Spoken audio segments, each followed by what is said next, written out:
কেন ইবলিস শয়তান হযরত আদম আলাইহিসসালামের উপর অত্যাচার করত?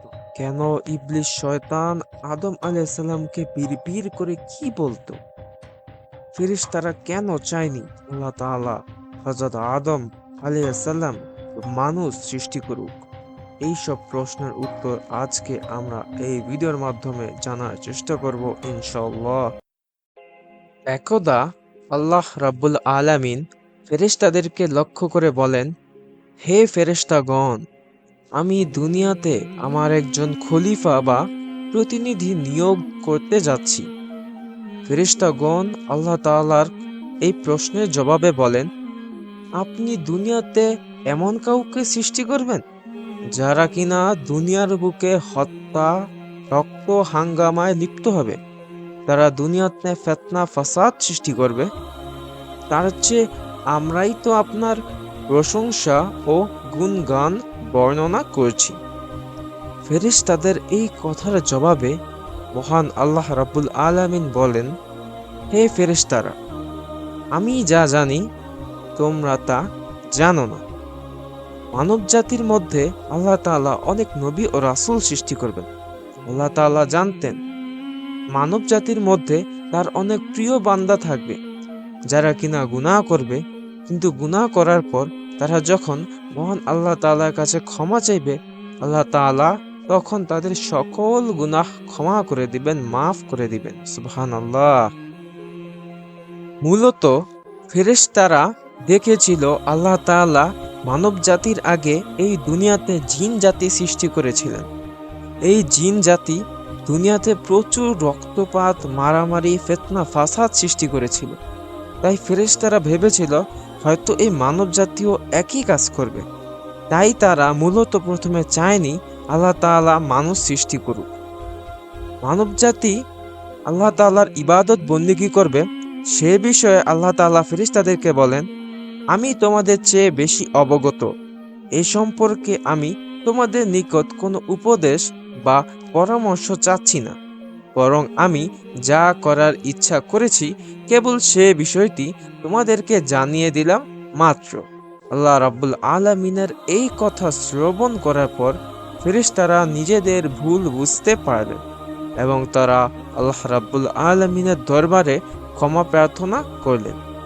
এরপর আল্লাহ রাব্বুল আলামিন একদা 4 জন বিশিষ্ট ফেরেশতা হযরত জিবরাইল আলাইহিস সালাম, হযরত মিকাইল আলাইহিস সালাম, হযরত ইসরাফিল আলাইহিস সালাম এবং হযরত আজরাইল আলাইহিস সালামকে ডাকলেন। অতঃপর আল্লাহ রাব্বুল আলামিন হযরত জিবরাইল আলাইহিস সালামকে নির্দেশ দিলেন যে, হে জিবরাইল, তুমি যাও, জমিন থেকে মাটি সংগ্রহ করো। আমি সেই মাটি দ্বারা আমার একজন বান্দা ও প্রতিনিধি সৃষ্টি করব। আল্লাহ রাব্বুল আলামিনের এই নির্দেশ পেয়ে হযরত জিবরাইল আলাইহিস সালাম পৃথিবীর জমিনে চলে আসলেন। এরপর মাটি নেওয়ার জন্য তিনি পৃথিবীর জমিনে হাত রাখলেন। হযরত জিবরাইল আলাইহিস সালাম যেই না মাটি নেওয়ার জন্য পৃথিবীর জমিনে হাত রাখলেন, অমনি জমিন মৃদু সুরে বলল, আল্লাহর কসম, জিবরাইল, তুমি আমার দেহ থেকে মাটি সংগ্রহ করো না।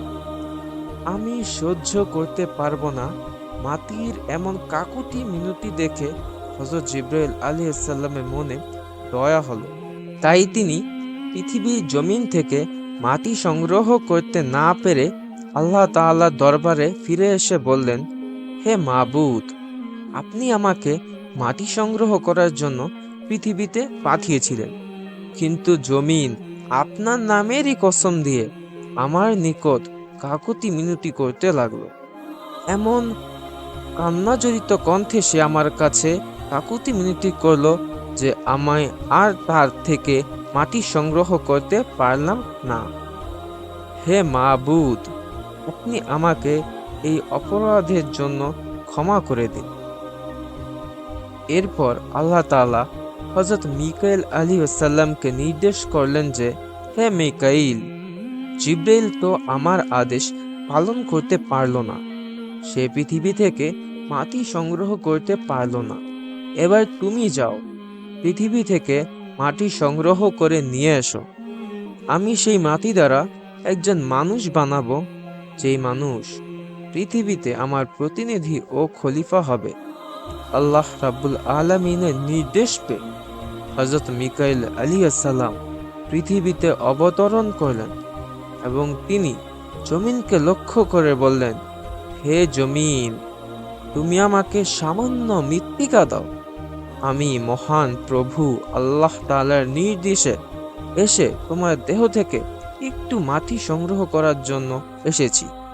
মিকাইল আলাইহিস সালামের এই কথা শুনে জমিন আবার কান্নাজড়িত কণ্ঠে মিকাইল আলাইহিস সালামকে বলে, আমি তোমার কাছ থেকে মহান আল্লাহ তাআলার কাছে ক্ষমা চাই। আমি মহান আল্লাহ তাআলার কাছে।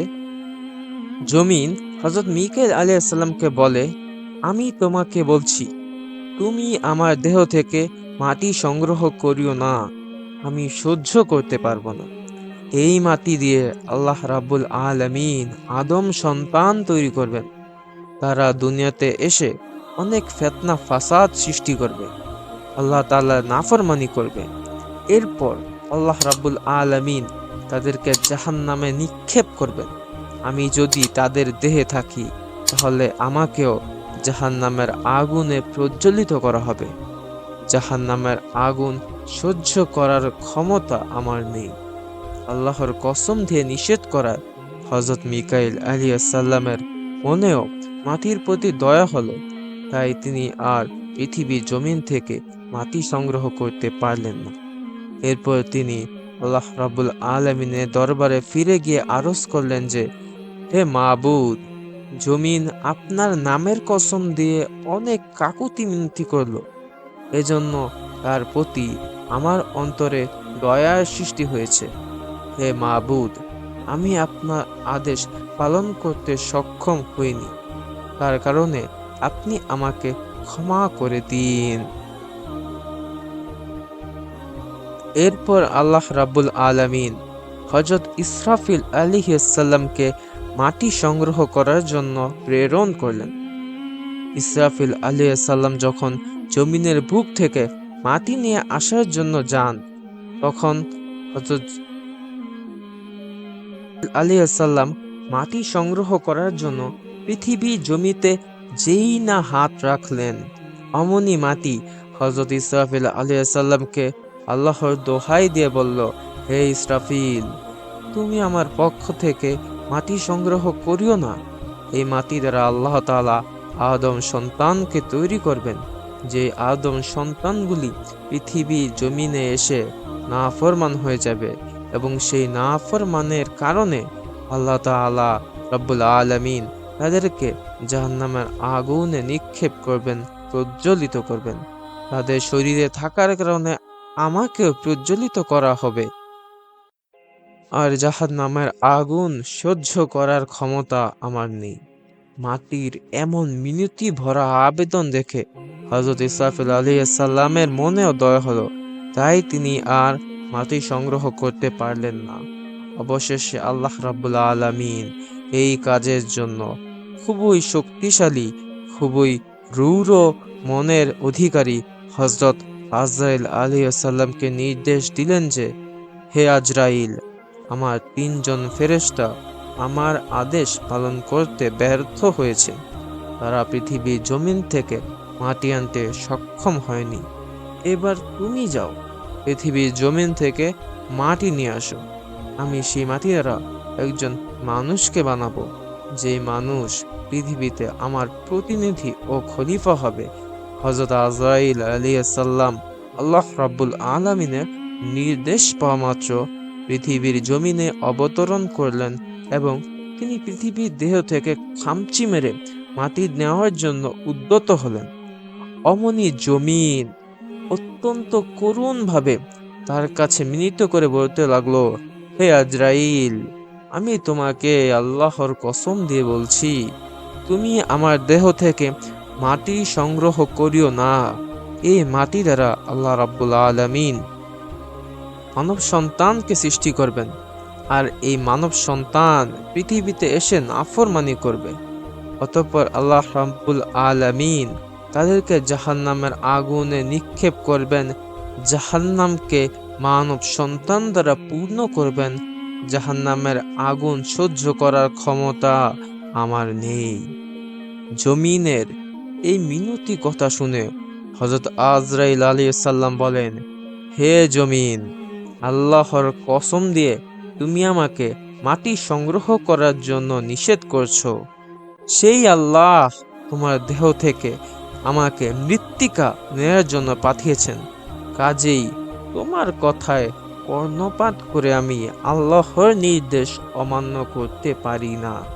আল্লাহ রাব্বুল আলামিন আমাকে তোমার বুক থেকে মাটি নেয়ার জন্য পাঠিয়েছেন, আর আমি তোমার বুক থেকে মাটি সংগ্রহ করেই যাব। এই কথা বলে হযরত আজরাইল আলাইহিস সালাম জমিনের বুক থেকে খামচি মেরে এক মুষ্টি মাটি নিয়ে আল্লাহ রাব্বুল আলামিনের দরবারে পেশ করলেন। আল্লাহ রাব্বুল আলামিন আজরাইল আলাইহিস সালামের বুদ্ধিমত্তা ও যোগ্যতা দেখে অত্যন্ত খুশি হলেন এবং তিনি তাকে বললেন, হে আজরাইল, আজ তুমি মানব সৃষ্টির সূচনা লগ্নে যেভাবে তুমি তোমার বুদ্ধিমত্তা ও যোগ্যতার প্রমাণ দিলে, প্রাণীকুল ধ্বংস ও মৃত্যু লগ্নেও একইভাবে তুমি তোমার নিজের যোগ্যতা ও সক্ষমতার প্রমাণ দিতে পারবে বলে আমি আশা করি।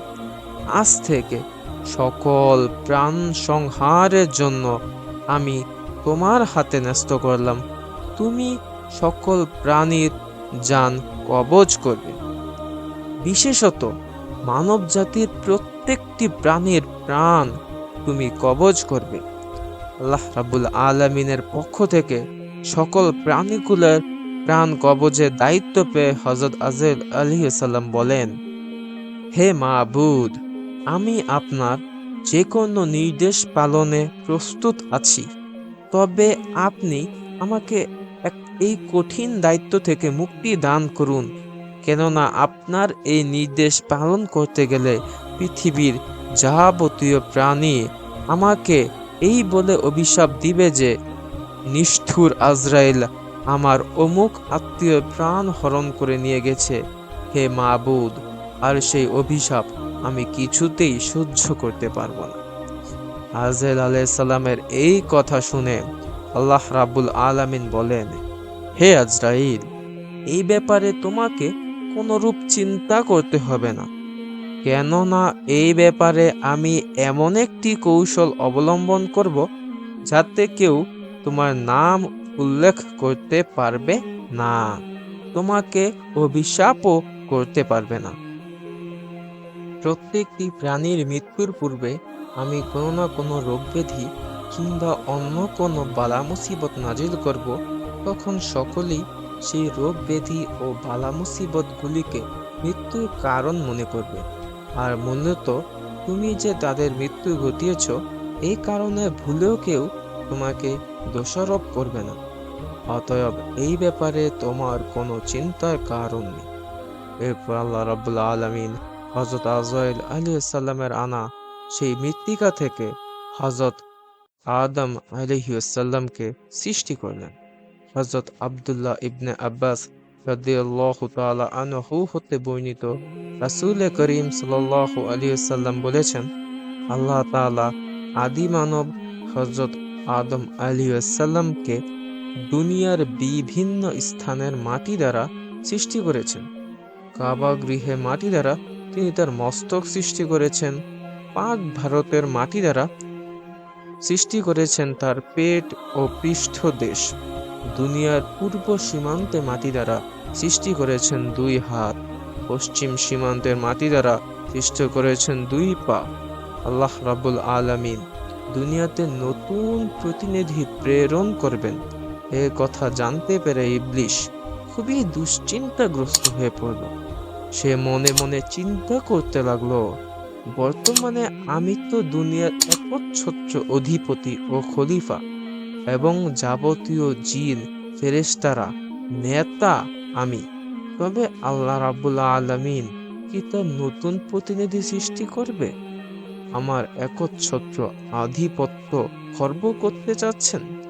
যদি এটাই আল্লাহ তাআলার প্রকৃত উদ্দেশ্য হয়, তখন এখন থেকেই সেই সংকটময় অবস্থা মোকাবেলা করার জন্য আমাকে প্রস্তুত হতে হবে এবং সেই সংকট মোকাবেলা করার জন্য যথাযথ শক্তি সঞ্চয় করাও আমার একান্ত কর্তব্য।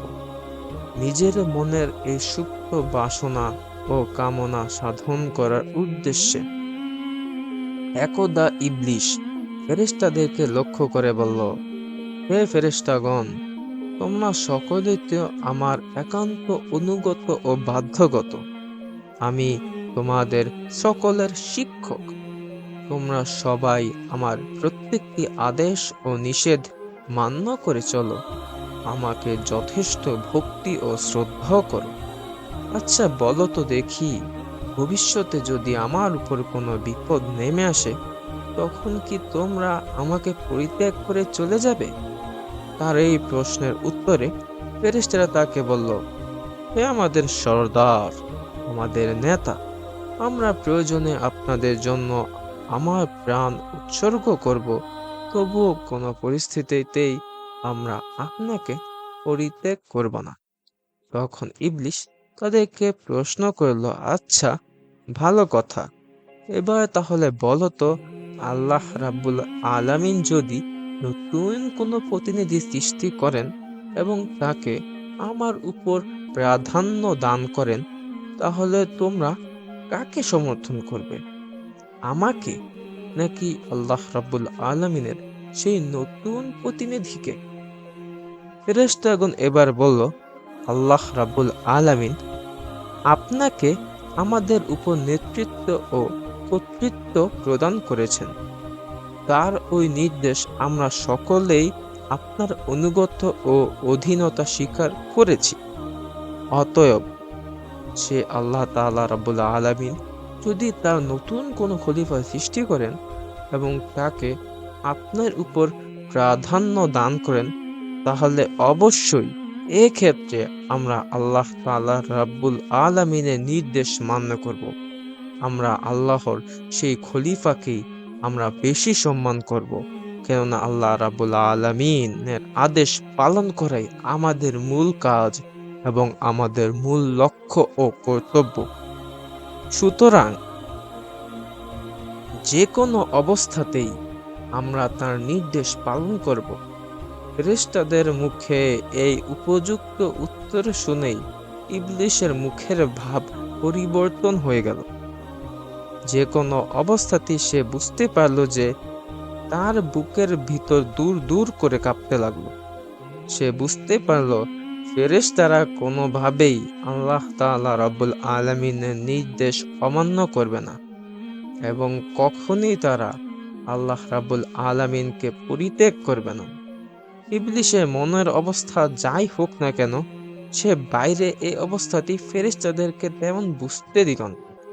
ফেরেশতাদের জবাব শুনে সে মুখে কৃত্রিম হাসি ফুটিয়ে বলল, আরে তোমাদেরকে ধন্যবাদ। তোমাদের প্রকৃত মনোভাবটি অবগত হওয়ার জন্য আমি তোমাদেরকে এই প্রশ্ন করেছিলাম।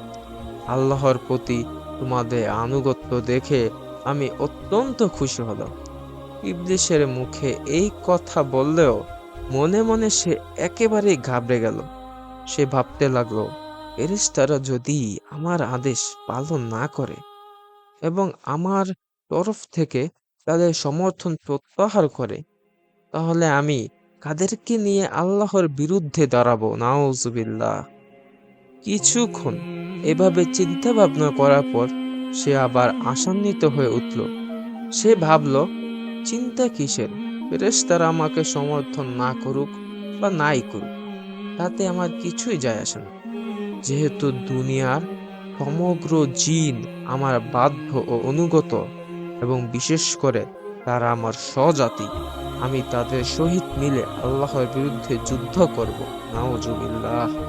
আল্লাহ রাব্বুল আলামিন হযরত আদম আলাইহিস সালামের দেহ তৈরি করেন এবং তৈরি করার পর 40 বছর যাবত তাকে একটি স্থানে রেখে দিলেন। একদা ফেরেশতাগণ ভ্রমণ করতে করতে সেই স্থানে গেলেন যেখানে আদম আলাইহিস সালামের দেহ তৈরি করে রেখে দেওয়া হয়েছিল। তারা খুবই ভীত সন্ত্রস্ত হয়ে পড়ল, যেহেতু এরূপ অপূর্ব ও বিস্ময়কর মূর্তি তারা ইতিপূর্বে কখনোই দর্শন করেনি। সুতরাং তারা সকলেই ব্যস্তভাবে উস্তাদ ইবলিসের নিকট গিয়ে বলল, ওহে উস্তাদ, আমরা এক জায়গায় অতি আশ্চর্য বস্তু দেখেছি, কিন্তু আমরা জানি না সেই বস্তুটি দেখে আমরা কিছুই বুঝতে পারলাম না। ইতিপূর্বে আমরা কখনো এমন বস্তু দেখিনি। আমরা খুবই ভীত সন্ত্রস্ত হয়ে পড়েছি।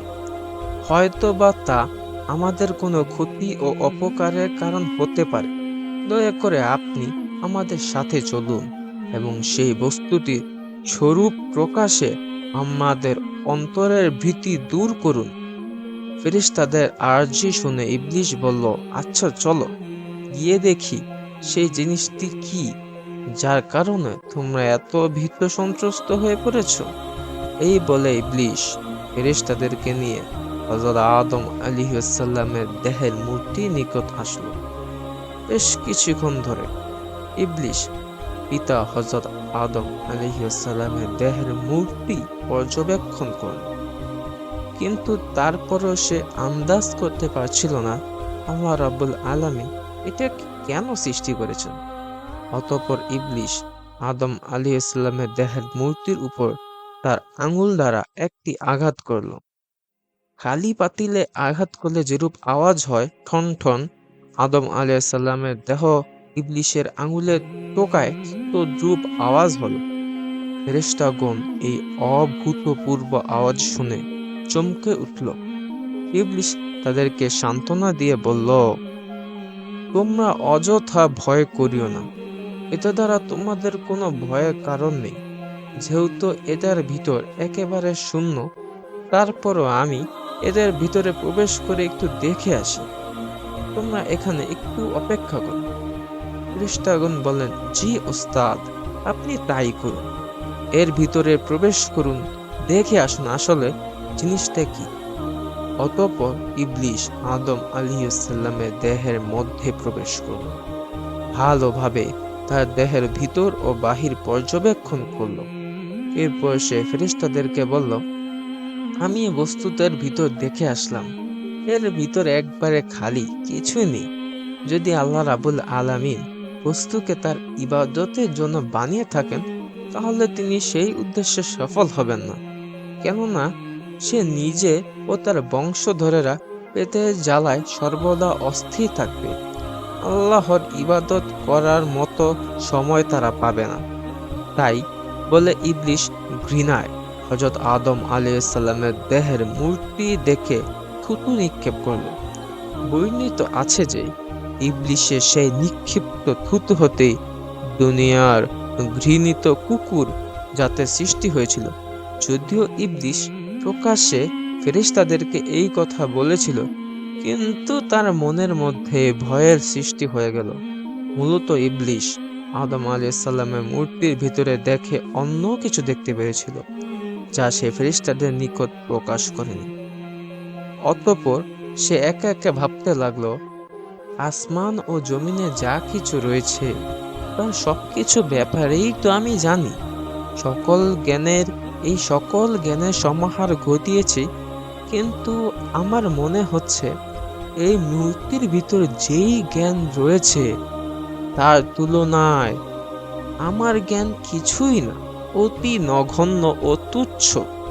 তার গুণাবলীর তুলনায় আমার সকল গুণাবলী তুচ্ছ।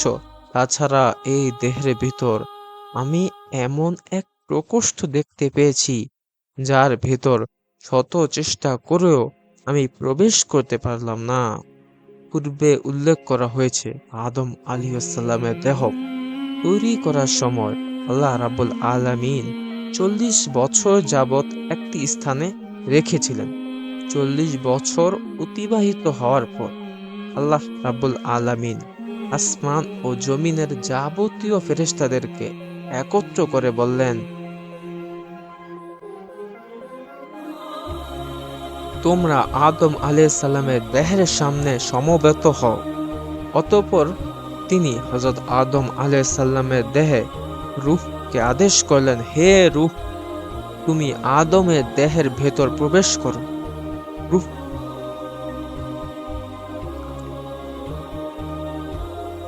রূহ আল্লাহ তাআলার নির্দেশ অনুযায়ী হযরত আদম আলাইহিস সালামের দেহের অভ্যন্তরে প্রবেশ করল, কিন্তু দেহের ভিতরে অবস্থান না করে সে পুনরায় বেরিয়ে আসলো এবং আল্লাহ রাব্বুল আলামিনের নিকট আরজ করল, হে আল্লাহ, আপনি আমাকে এই দেহের ভিতর প্রবেশ করতে বললেন, কিন্তু এর ভেতর গিয়ে দেখলাম তো গাঢ় অন্ধকারে ঢাকা রয়েছে।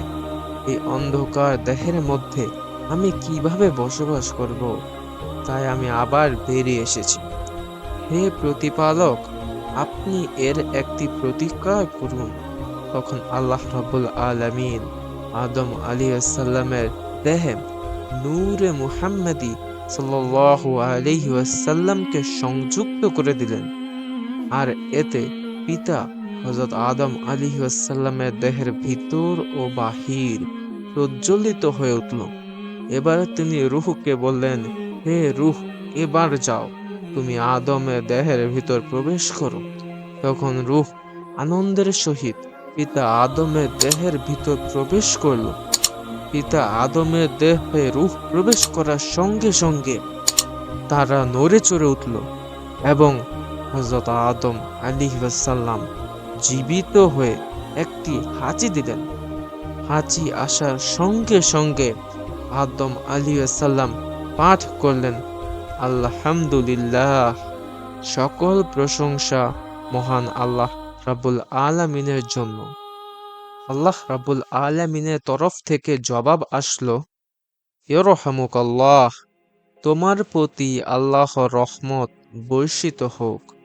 ওই দিন হতে হযরত আদম আলাইহিস সালাম এবং তার বংশধরদের মধ্যে একটি প্রথা জারি হয়ে গেল এবং কিয়ামত পর্যন্ত তা জারি থাকবে যে কেউ হাঁচি দিলে সে বলে আলহামদুলিল্লাহ, এবং যে তা শুনে সে বলে ইরহামুকাল্লাহ।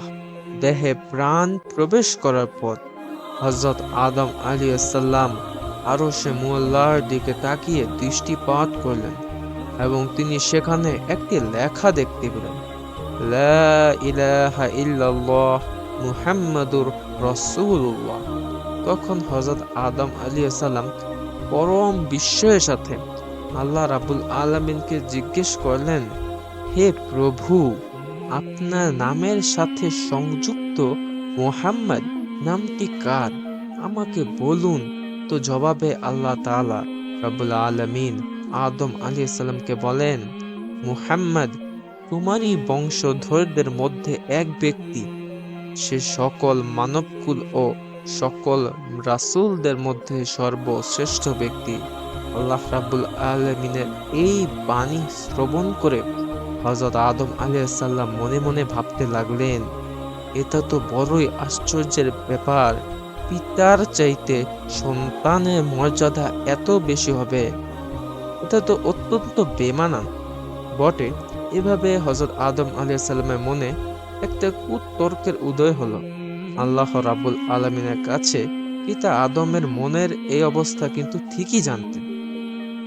আল্লাহ রাব্বুল আলামিন এটাও জানতেন কেন আদম আলাইহিস সালামের মনে এই প্রশ্নের উদয় হয়েছে। কেননা তিনি হলেন আলিমুল গায়ব বা অদৃশ্যের জান্তা, তিনি অদৃশ্যের খবর রাখেন। অতএব তিনি ফেরেশতা জিবরাইল আলাইহিস সালামকে ডেকে বললেন, আদমের দেহের ভিতরে ইবলিস প্রবেশ করেছিল, সে কারণে আদমের দেহের অভ্যন্তরে কুপ্রবৃত্তি সৃষ্টি হয়েছে। তুমি এখনই তার অন্তর থেকে সেই কুপ্রবৃত্তিকে বের করে ফেলো, নাইলে তো আদম তার বংশধরদেরকে ধ্বংস করে দেবে।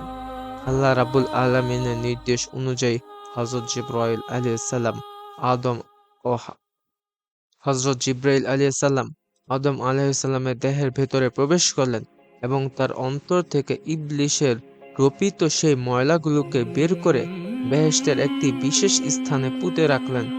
অচিরেই সেই স্থান থেকে একটি বৃক্ষ উৎপন্ন হলো আর সেই বৃক্ষ ছিল আমাদের নিকট খুবই পরিচিত গন্ধম বৃক্ষ, যেই বৃক্ষের ফল খাওয়ার কারণে হযরত আদম আলাইহিস সালামকে বৃহস্ত থেকে বিতাড়িত করা হয়েছিল। ফেরেশতা জিবরাইল আলাইহিস সালামের কর্তৃক পিতা আদম আলাইহিস সালামের বেহেশত থেকে বিতাড়িত হয়েছিল, বহিষ্কৃত হলেও তার সামান্য একটি অংশ তখনও তার অন্তরের মধ্যেই ছিল। হযরত জিবরাইল আলাইহিস সালাম পিতা আদম আলাইহিস সালামের অন্তর থেকে ইবলিসের সকল ময়লা আবর্জনা বের করে ফেলেছিলেন, কিন্তু তার সামান্য একটি অংশ তখনও হযরত আদম আলাইহিস সালামের মধ্যে ছিল। আর সেই সামান্য অংশ থেকেই মানব মনে নফসে আম্বর সৃষ্টি হয়েছিল। হযরত আদম আলাইহিস সালাম যখন রূহ প্রাপ্ত হয়ে উঠে দাঁড়ালেন, তখন মহান আল্লাহ রাব্বুল আলামিন তাকে একটি সুসংহিত সিংহাসনে উপবেশন করালেন। অতঃপর তিনি যাবতীয় ফেরেশতাদেরকে নির্দেশ দিলেন যে, হে আমার ফেরেশতারা, তোমরা সকলেই আদমকে সিজদা করো। আল্লাহ রাব্বুল আলামিনের এই নির্দেশ মোতাবেক উপস্থিত সকল ফেরেশতারা হযরত আদম আলাইহিস সালামের জন্য সেজদা করলেন, কিন্তু সেজদা করল না শুধুমাত্র ইবলিস শয়তান। সে অহংকার ভরে আল্লাহ রাব্বুল আলামিনের নির্দেশ অমান্য করল। যেহেতু ইতিপূর্বেই তার অন্তরে কুফরির বীজ রোপিত হয়েছিল, তখন আল্লাহ রাব্বুল আলামিন ইবলিসকে লক্ষ্য করে বললেন, ইবলিস, আমার কুদরতের হাতে যাকে সৃষ্টি করলাম তার প্রতি সেজদা করতে তোমাকে নির্দেশ করলাম। তুমি কেন আমার নির্দেশ অমান্য করলে এবং তাকে সেজদা করলে না?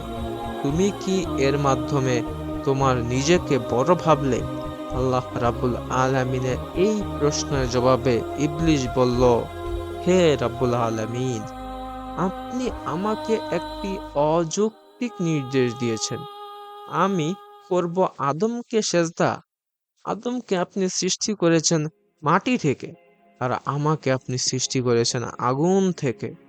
আগুনের ধর্ম হলো উপরে উঠা, আর মাটির ধর্ম হলো নিচে নেমে আসা।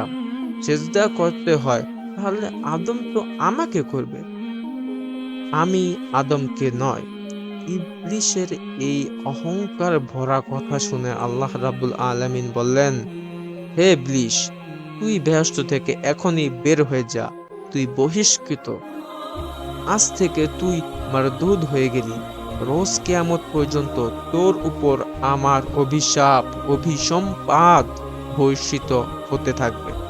আল্লাহ রাব্বুল আলামিন ইবলিসকে অভিশপ্ত করার সঙ্গে সঙ্গে ইবলিসের নূরানি চেহারা পরিবর্তিত হয়ে এক ভয়ানক কদাকার চেহারায় পরিণত হলো।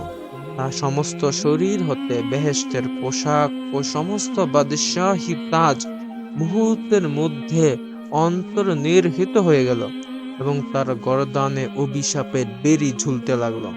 ফেরেশতাগণ 100 বছর যাবৎ আল্লাহ রাব্বুল আলামিনের নির্দেশ অনুযায়ী হযরত আদম আলাইহিস সালামকে সিজদা করতে গিয়ে তার মস্তক অবনত করে রাখলো, এবং তারা আল্লাহ রাব্বুল আলামিনের তাসবিহ ও গুণ কীর্তন করে যাচ্ছিল 100 বছর ধরে। 100 বছর পর যখন তারা তাদের মস্তককে উত্তোলন করলো, তখন তারা ইবলিসের করুণ দুর্দশা অবলোকন করলো। ইবলিসের এই দুর্দশা অবলোকন করার পরে তারা ভয়ে আল্লাহ রাব্বুল আলামিনের কৃতজ্ঞতায় তার প্রতি আবার সিজদা করল। তখন আল্লাহ রাব্বুল আলামিন ইবলিসকে রক্ষা করে বললেন, হে মরদুদ, তুই চিরদিনের জন্য আমার রহমত থেকে দূর হয়ে গেলি। বেহেশতে তোর জন্য নিষিদ্ধ করা হলো। তুই এই মুহূর্তে বেহেশত থেকে বহিষ্কৃত।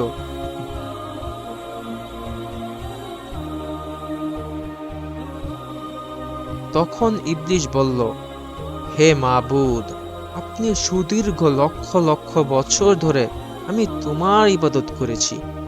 এই ইবাদতের ফলে আমি কি কিছুই পাবো না? আর তুমি যে আমাকে আদমের জন্য এই অভিশাপ দিলে, এটা কি তোমার উপযুক্ত কাজ হলো? তখন আল্লাহ রাব্বুল আলামিন বলেন, হে পাপিষ্ট শয়তান, তুই কি চাস? একমাত্র বেহেশত ব্যতীত তুই আমার কাছে যা চাবি আমি তোকে তাই দিব, কেননা প্রার্থনাকারী প্রার্থনায় আমি মঞ্জুর করি। আল্লাহ রাব্বুল আলামিন এর এই নির্দেশ এ ইবলিশ বলে, যদি আল্লাহ রাব্বুল আলামিনের কাছে আল্লাহ রাব্বুল আলামিনের এই নির্দেশে ইবলিশ যদি আল্লাহ তাআলা রাব্বুল আলামিনের কাছে ক্ষমা চাইতো, ক্ষমা প্রার্থনা করত, আল্লাহ রাব্বুল আলামিন কিন্তু ইবলিশকে ক্ষমা করে দিতেন।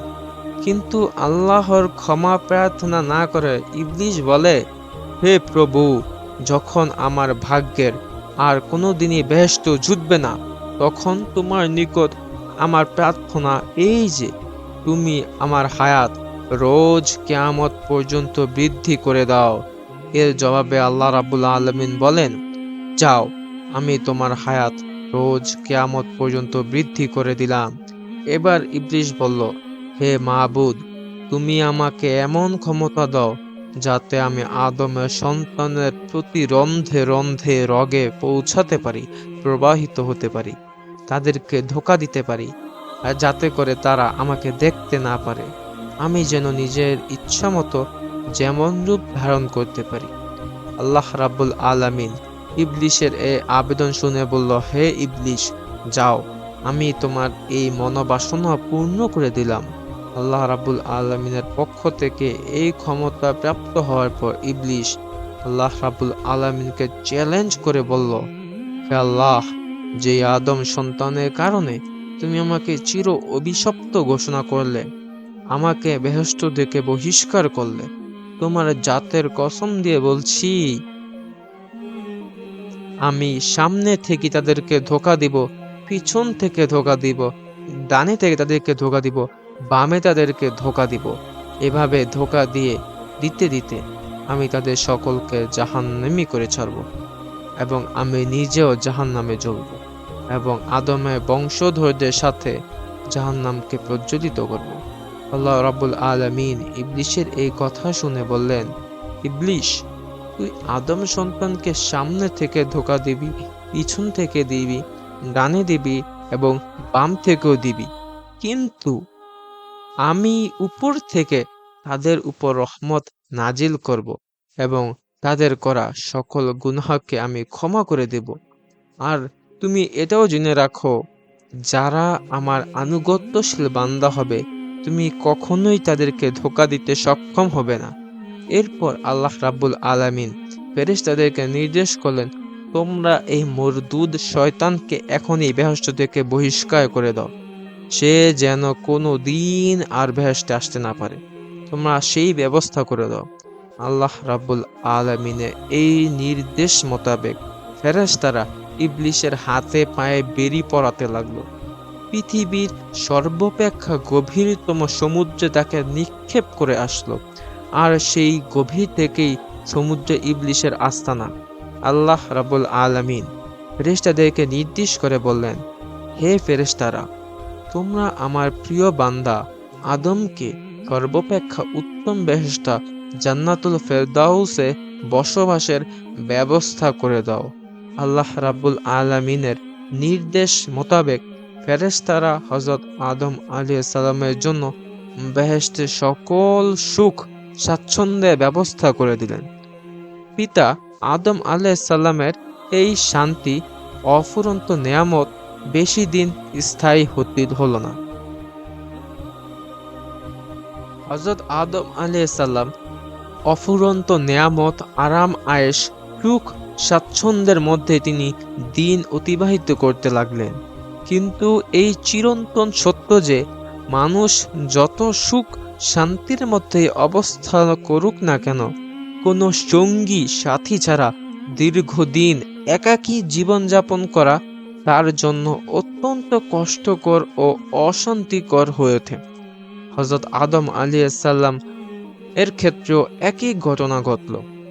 একই ঘটনা, যার ফলে তিনি জান্নাতুল ফেরদৌসে অকল্পনীয় সুখ স্বাচ্ছন্দ্যের মধ্যে থেকেও কিসের যেন একটি অভাব অনুভব করতে লাগলেন।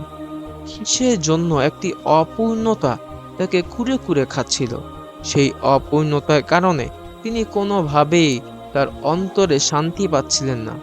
কিন্তু বিশ্ব জাহানের প্রতিপালক আল্লাহ রাব্বুল আলামিনের কাছে আদম আলাইহিস সালামের অন্তরের কোনো সংবাদই গোপন থাকলো না। তাই তিনি তার মনের অশান্তি দূর করার জন্য পিতা আদমের আলাইহিস সালামের কাছে একটি সংবাদ প্রেরণ করলেন। হযরত আদম আলাইহিস সালাম একদা ঘুমিয়েছিলেন। তিনি গভীর নিদ্রায় আমেজ বুলিয়ে দিলেন। আদম আলাইহিস সালাম গভীর নিদ্রায় ঢলে পড়লেন। এতই গভীর ঘুম যে এর মধ্যে এক বিরাট কাণ্ড হয়ে গেল, কিন্তু তিনি তার কিছুই টের পেলেন না। আদম আলাইহিস সালাম যখন গভীর ঘুমে ছিলেন, তখন আল্লাহ রাব্বুল আলামিন ফেরেশতাদেরকে নির্দেশ করলেন, হে ফেরেশতাগণ, তোমরা আদমের বাম পাশ থেকে একখানা পাঁজর বের করে নিয়ে আসো। আমি এই পাঁজর থেকে তার জন্য পরমা সুন্দরী সঙ্গী তৈরি করব, যে সঙ্গীর সাথে আমার আদম পরম সুখ ও শান্তিতে বসবাস করতে পারবে এবং তার জীবনের সকল সুখ দুঃখগুলো তার সাথে ভাগাভাগি করে নিতে পারবে। ফেরেশতারা আল্লাহ রাব্বুল আলামিনের নির্দেশ মোতাবেক আদম আলাইহিস সালামের বাম পাশের কোনা হাড় বের করে আল্লাহ রাব্বুল আলামিনের দরবারে উপস্থাপন করলেন। মহান আল্লাহ তাআলা রাব্বুল আলামিন পিতা আদম আলাইহিস সালামের সেই পাঁজরখানা দেখে অপূর্ব রূপ দান করলেন। আদিমাতা হযরত হাওয়া আলাইহিস সালামকে সৃষ্টি করলেন, অতঃপর তাকে অমূল্য বেহেশতি পোশাকে সুসজ্জিত করলেন। এরপর তিনি ফেরেশতাদেরকে নির্দেশ করলেন, হে ফেরেশতারা, তোমরা হাওয়াকে আদমের পাশে বসিয়ে রাখো। ফেরেশতাগণ আল্লাহ রাব্বুল আলামিনের নির্দেশ মতো হযরত হাওয়া আলাইহিস সালামকে আদম আলাইহিস সালামের পাশে বসিয়ে রাখলেন। এরপর মহান প্রভু আল্লাহ তাআলা আদম আলাইহিস সালামের নিদ্রা ভঙ্গ করে দিয়ে বললেন, ঘুম থেকে জেগে ওঠো। আদম আলাইহিস সালাম ঘুম থেকে দেখতে পারলেন তার পাশে একজন পরম সুন্দরী যুবতী বসে রয়েছে। বিবি হাওয়াকে দেখে হযরত আদম বিস্ময়ে হতবাক হয়ে গেলেন। তার মনে প্রশ্ন জাগলো, এই অপূর্ব সুন্দরী রমণী ইতিপূর্বে তো তিনি আর কখনোই তাকে দেখেননি। এরপর গায়েবী ভাবে আল্লাহ রাব্বুল আলামিন আওয়াজ দিয়ে বললেন, হে আদম, তোমার মনের প্রশান্তির জন্য আমি তোমার নিমিত্তে একজন সঙ্গী সৃষ্টি করেছি, আর আমি এর নাম রেখেছি হাওয়া। তুমি তার সাথে তোমার জীবনের সকল সুখ দুঃখ ভাগাভাগি করে নিবে। সকল দুঃখ সুখ তোমরা সকলে সঙ্গী হবে। তোমরা একে অপরের অশ্রু মুছে দিবে। তোমাদের অন্তরে ভালোবাসা দিয়ে তোমাদের জীবনকে জান্নাতে বানিয়ে তুলবে। আল্লাহ রাব্বুল আলামিন যেহেতু পুরুষ জাতিকে স্বভাবতই নারী জাতির প্রতি আকর্ষণ দিয়ে সৃষ্টি করেছেন, পিতা আদমের ক্ষেত্রে তার ব্যতিক্রম ছিল না। পাশে পরম সুন্দরী হযরত হাওয়া আলাইহিস সালামকে দেখে তার মনে হযরত আদম আলাইহিস সালামের এক আকর্ষণ এবং টান সৃষ্টি হলো। এই কারণে তিনি হাত বাড়িয়ে হযরত হাওয়া আলাইহিস সালামকে স্পর্শ করতেছিলেন। এমন সময় আল্লাহ রাব্বুল আলামিন গায়েব থেকে আওয়াজ দিয়ে বললেন, হে আদম, খবরদার, তুমি হাওয়াকে স্পর্শ করিও না। বিবাহের পূর্বে তুমি তাকে স্পর্শ করা যাবে না, এটা তোমার জন্য বৈধ নয়। আল্লাহ রাব্বুল আলামিনের এই বাণী শ্রবণ করার পর পিতা আদম আলাইহিস সালাম বলেন, হে আল্লাহ, আপনি আমাকে হাওয়ার সাথে বিবাহ করিয়ে দিন।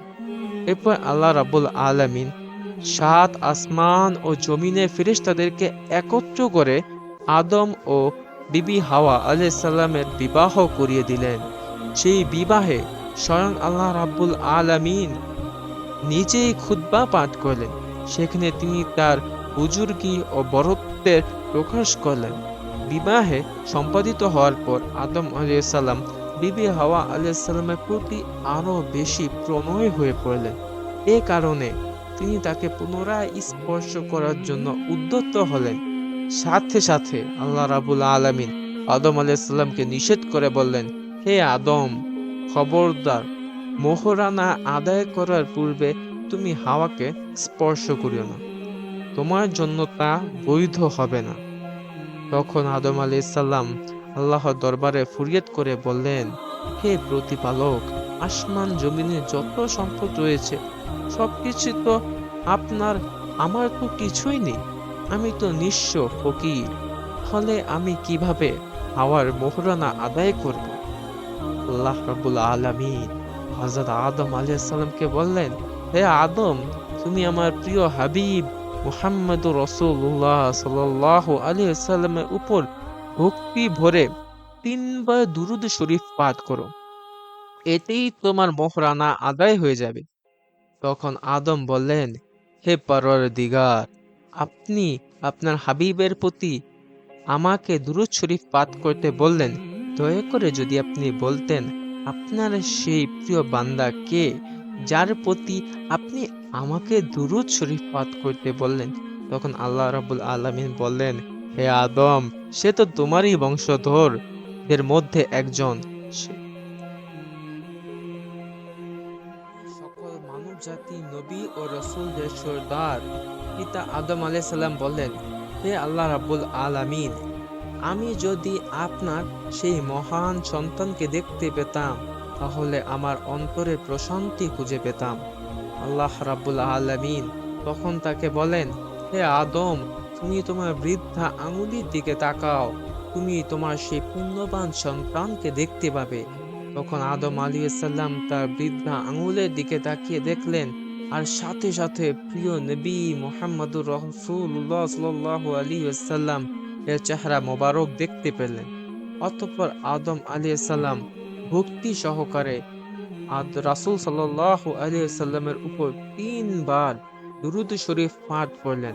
আর এর মাধ্যমে আল্লাহ রাব্বুল আলামিন হযরত আদম ও হাওয়া আলাইহিস সালামকে বিয়ে সম্পন্ন করলেন এবং হাওয়া আলাইহিস সালামকে আদম আলাইহিস সালামের জন্য বৈধ করে দিলেন। তারপর আল্লাহ রাব্বুল আলামিন আদম ও হাওয়াকে একটি গাছ দেখিয়ে দিলেন। সেই গাছ মূলত ছিল গন্ধম গাছ।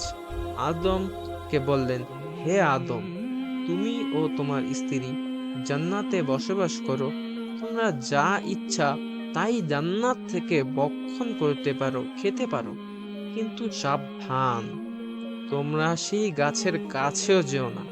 তোমরা যদি ওই গাছের ফল খাও তাহলে তোমরা জালেমদের অন্তর্ভুক্ত হয়ে যাবে। আর তোমাদেরকে আমি আরো একটি বিষয়ে সতর্ক করছি, শয়তান হচ্ছে তোমাদের প্রকাশ্য শত্রু, অতএব সব সময় তোমরা তার কাছ থেকে সাবধান থাকবে। এরপর পিতা আদম আলাইহিস সালাম ও হযরত মা হাওয়া আলাইহিস সালাম পরম শান্তিতে বেহেশতে বসবাস করতে লাগলেন। পিতা আদম ও মা হাওয়ার সুখ শান্তি দেখে শয়তানের যেন আর সহ্য হচ্ছিল না। সে আদম আলাইহিস সালাম, যেই আদম যার কারণে শয়তান বেহেশত থেকে বিতাড়িত হয়, সেই আদম এখন পরম সুখে শান্তিতে বেহেশতে বসবাস করছে, এটা শয়তানের কোনোভাবেই সহ্য হওয়ার কথা নয়। তাই সে চিন্তা করতে লাগলো, কিভাবে আদম আলাইহিস সালামকে ধোঁকা দিয়ে বেহেশত থেকে বহিষ্কার করা যায়। আদম আলাইহিস সালামকে ধোঁকা দেওয়ার জন্য শয়তান পথ খুঁজতে লাগলো। এজন্য সে বেহেশতের আশেপাশে ঘোরাঘুরি করতে লাগলো। শয়তান যেহেতু বেহেশতে প্রবেশ করার পারমিশন ছিল না, তাই সে এমন কিছু একটি খুঁজতে লাগলো যার মাধ্যমে সে বেহেশতের ভিতরে প্রবেশ করতে পারবে। এবং দীর্ঘকাল অপেক্ষার পর একদিন শয়তান দেখতে পেল বেহেশতের দরজায় একটি ময়ূর বসে আছে। ময়ূরকে দেখা মাত্রই শয়তান তার আসল সুরত পরিবর্তন করে একজন ফেরেশতার রূপ নিয়ে ময়ূরের সামনে বলল, ভাই, আমি আজ দীর্ঘদিন যাবৎ বেহেশতের নাজ নেয়ামতের কথা শুনে আসছি। আমার মনের বড়ই বাসনা আমি সেই নাজ নেয়ামতপূর্ণ বেহেশত একটিবারের জন্য ঘুরে আসব। তুমি কি আমাকে বেহেশতের ভেতরে যেতে সাহায্য করবে? ময়ূর বলল, আমি তো আপনাকে চিনি না, জানি না, এবং অজানা কোনো ব্যক্তিকে বেহেশতের ভিতরে প্রবেশ করানো সম্পূর্ণ নিষেধ। এজন্য আমি আপনার এই আরজি রক্ষা করতে পারলাম।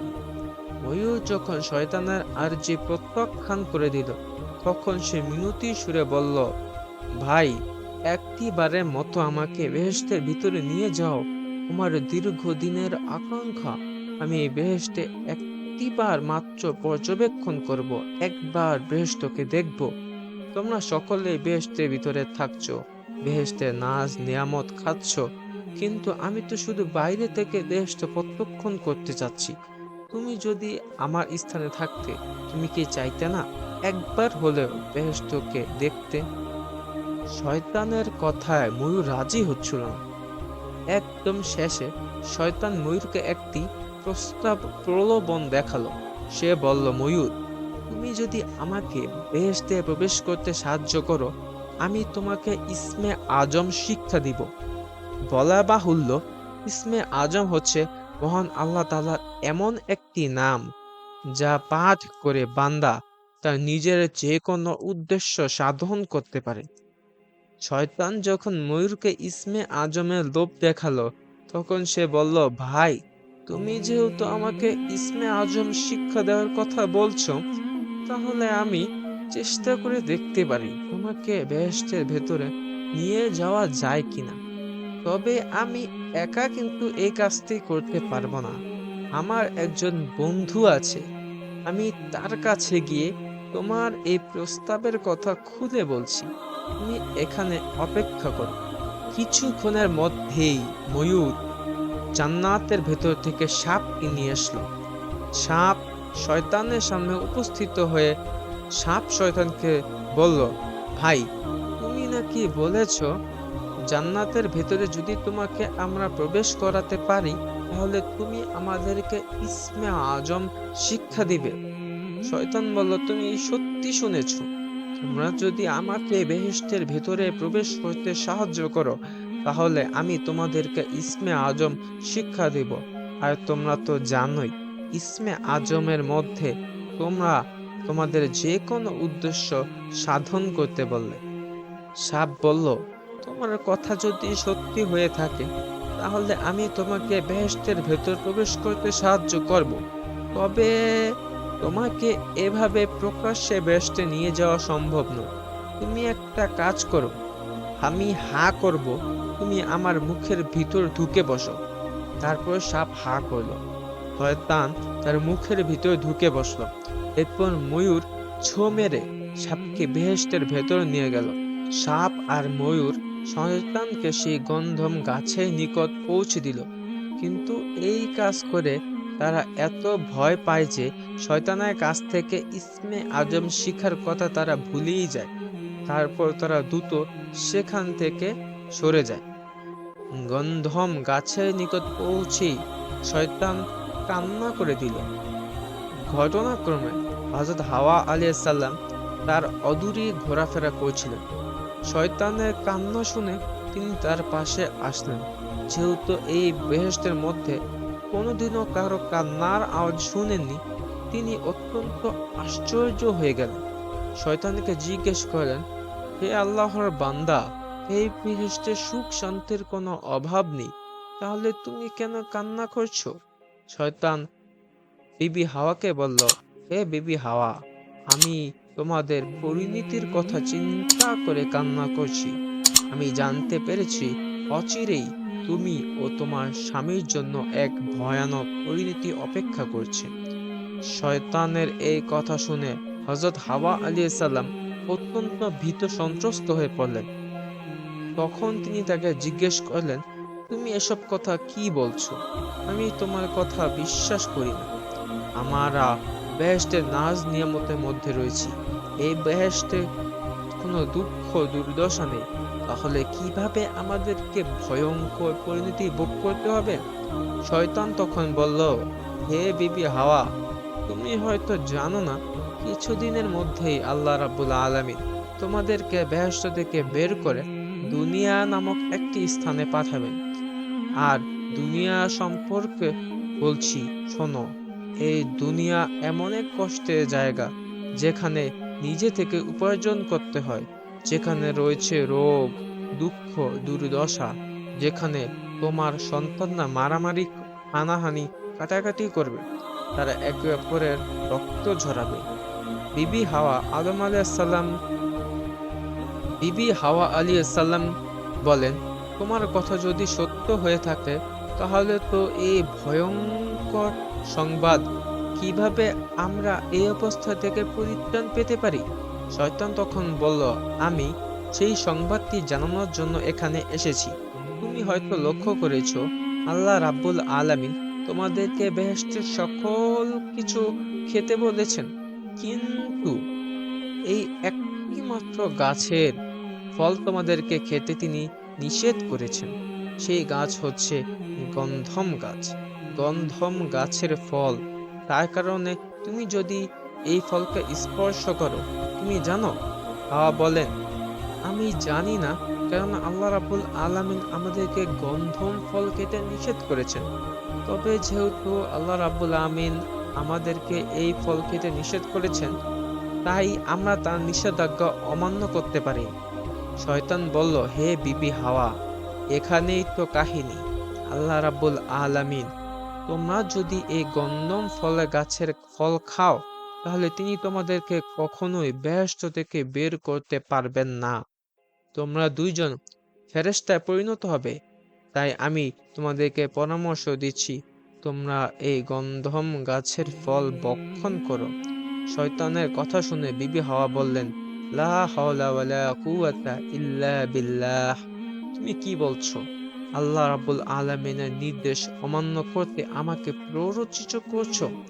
আমি কোনোভাবেই তোমার এই কথা শুনবো না। আর তুমি যে সত্য বলছো তার কোনো গ্যারান্টি নেই। শয়তান বলল, হে বিবি হাওয়া, আমি যতগুলো কথা বলেছি তার প্রত্যেকটি হরফ সত্য, এবং তোমার স্বামী যদি আজ গন্ধম ফল না খায়, তাহলে অচিরেই তোমরা তোমাদের ভুল বুঝতে পারবে। তখন কিন্তু অনেক দেরি হয়ে যাবে। তাই তোমাকে আমি সুপরামর্শ দিচ্ছি, সময় থাকতে তুমি এই গন্ধম ফল ভক্ষণ করো এবং তোমার স্বামীকে এই ফল ভক্ষণ করানোর ব্যবস্থা করো। এই বলে শয়তান সেখান থেকে কেটে যায়। শয়তানের কথায় হযরত হাওয়া আলাইহিস সালাম এর মনে মনে ভুলে গেলেন। তিনি চিন্তা করলেন, সত্যি যদি আল্লাহ রাব্বুল আলামিন আমাদেরকে বেহেশত থেকে বের করে দেন, এমন একটি জায়গায় রেখে আসেন যেখানে দুঃখ দুর্দশার কোনো অভাব নেই, তাহলে তো আমাদের জীবন অনেক কঠিন হয়ে যাবে। এক মহা দুর্দশা নেমে আসবে। অতএব এই দুর্দশা থেকে যদি আমাদের পরিত্রাণ পেতে হয়, তবে আমাদের গন্ধম গাছ থেকে 2টি ফল ছিঁড়ে খেতে হবে। অতঃপর হযরত হাওয়া আলাইহিস সালাম ফল 2টিকে ছিঁড়ে হযরত আদম আলাইহিস সালামের কাছে গেলেন। তারপর তিনি ইবলীসের কাছ থেকে শোনা সকল কথাগুলো হযরত আদম আলাইহিস সালামকে খুলে বললেন।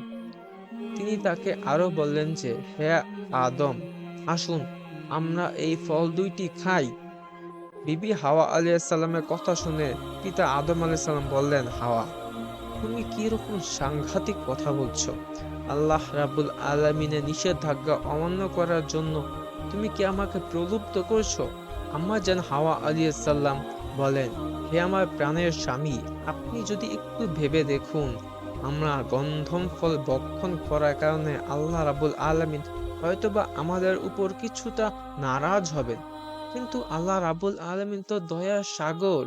এরপর যদি আমরা তার কাছে ক্ষমা প্রার্থনা করি, তাহলে তিনি হয়তো আমাদেরকে ক্ষমা করে দিবেন। তার মাধ্যমে আমরা আল্লাহর ক্ষমাও পেয়ে যাব, আবার বেহেশতে চিরদিনের মতো বসবাসও করতে পারবো। পিতা আদম আলাইহিস সালাম এই হাওয়ার কথা শুনে ভাবলেন, হাওয়া যুক্তিযুক্ত কথাই বলেছে। গন্ধম ফল খাওয়ার কারণে আল্লাহ রাব্বুল আলামিন যদি আমাদের উপর নারাজ হন, তিনি যে দয়ার সাগর, পরবর্তীতে ক্ষমা চাইলে তিনি অবশ্যই আমাদেরকে ক্ষমা করে দিবেন। মূলত পিতা আদম এই চিন্তা করাতেই ছিল তার জীবনের একমাত্র সিদ্ধান্তহীনতা। অতঃপর পিতা আদম ও হাওয়া দুজন মিলে গন্ধম ফল ভক্ষণ করলেন, আর গন্ধম ফল ভক্ষণ করার সাথে সাথে তাদের শরীর থেকে জান্নাতের পোশাক খুলে পড়ল। তারা উলঙ্গ হয়ে গেলেন। অতঃপর তারা তাদের লজ্জা স্থান ঢাকার জন্য জান্নাতে বিভিন্ন গাছের কাছে গিয়ে পাতা প্রার্থনা করতে লাগলেন, কিন্তু জান্নাতের কোনো গাছ তাদেরকে পাতা দিতে রাজি হলো না।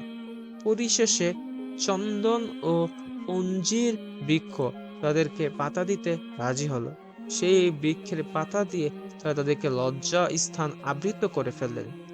ইবলিশের প্রতারণায় পড়ে যখন পিতা আদম ও হাওয়া আলাইহিসসালাম গন্ধম ফল ভক্ষণ করলেন, তখন আল্লাহ রাব্বুল আলামিন অদৃশ্য থেকে আওয়াজ দিয়ে বললেন, হে আদম, আমি কি তোমাদেরকে বলিনি যে ইবলিশ তোমাদের প্রকাশ্য শত্রু? তোমরা তার থেকে দূরে থাকবে, সবসময় তোমরা তার থেকে সাবধান থাকবে। তারপরও তোমরা আমার আদেশ অমান্য করে ইবলিশের প্ররোচনায় প্রলুব্ধ হয়েছ, গন্ধম ফল ভক্ষণ করেছ। এর মাধ্যমে তোমরা বেহেশতে বসবাসের উপযুক্ততা হারিয়েছ। এরপর আল্লাহ রাব্বুল আলামিন ফেরেশতাদেরকে নির্দেশ দিলেন, হে ফেরেশতারা, তোমরা যাও, আদম ও হাওয়াকে দুনিয়াতে রেখে আসো। তারা দুজন ফেরেশতে থাকার উপযুক্ততা হারিয়ে ফেলেছে। আল্লাহ রাব্বুল আলামিনের নির্দেশে হযরত আদম ও হাওয়া আলাইহিস সালামকে দুনিয়াতে রেখে আসা হলো। আদম আলাইহিসসালামকে তারা দুনিয়ার এক প্রান্তে নামিয়ে দিলেন, আর আম্মা জান হযরত হাওয়া আলাইহিসসালামকে নামিয়ে দিলেন দুনিয়ার অপর প্রান্তে।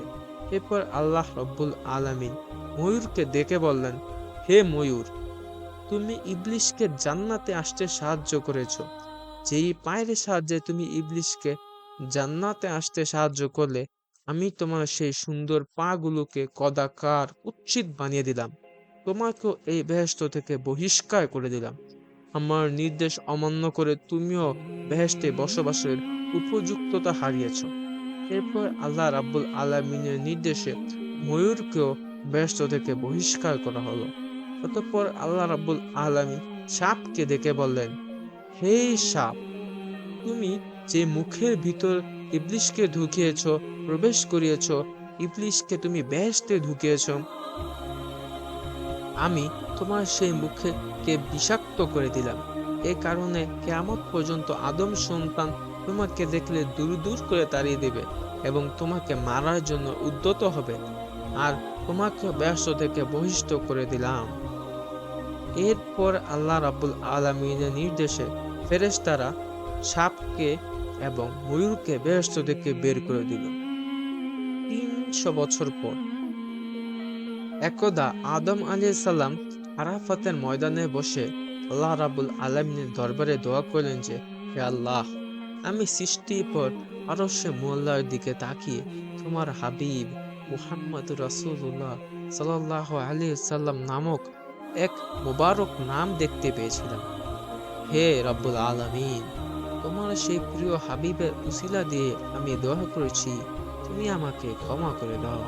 প্রিয় হাবিব মুহাম্মদ রাসূলুল্লাহ সাল্লাল্লাহু আলাইহি সাল্লামের উসিলা দিয়ে দোয়া করার সাথে সাথে আল্লাহ রাব্বুল আলামিন গায়েব থেকে আওয়াজ দিয়ে বললেন, হে আদম, আজ থেকে ৩০০ বছর পূর্বে বেহেশতে থাকা অবস্থায় তুমি যদি আমাকে এই নামের উসিলা দিয়ে দোয়া করতে, তাহলে আমি তোমাকে কিন্তু ক্ষমা করে দিতাম। আর আজ যেহেতু তুমি আমার হাবিবের উসিলা দিয়ে আমার কাছে দোয়া করেছো, তাই তোমার গুনাহকে আমি ক্ষমা করে দিলাম। মোনাজাত শেষ হওয়ার পরেই পিতা আদম আলাইহিস সালাম দেখতে পেলেন বিবি হাওয়া আলাইহিস সালাম আরাফাত ময়দানের এক প্রান্ত থেকেই তার দিকে এগিয়ে আসছেন। দূরে থেকে একজন মানুষের প্রতিচ্ছবি লক্ষ্য করে আদম আলাইহিস সালাম তার দিকে এগোতে লাগলেন। কাছে গিয়ে দেখলেন এ তো বিবি হাওয়া। দীর্ঘ ৩০০ বছর অপেক্ষার পর আদম ও হাওয়া আলাইহিস সালামের মাঝে পুনরায় মিলন ঘটেছিল। প্রিয় দর্শক, এই ছিল আমাদের আদি পিতা অর্থাৎ আদম ও হাওয়া আলাইহিস সালামের সৃষ্টি ও তাদের জান্নাতে বসবাসের কাহিনী। আল্লাহ রাব্বুল আলামিন আমাদেরকে এই কাহিনী থেকে শিক্ষা লাভ করে আমাদের জীবনে আমল করার তৌফিক দান করুন। আমিন সুম্মা আমিন।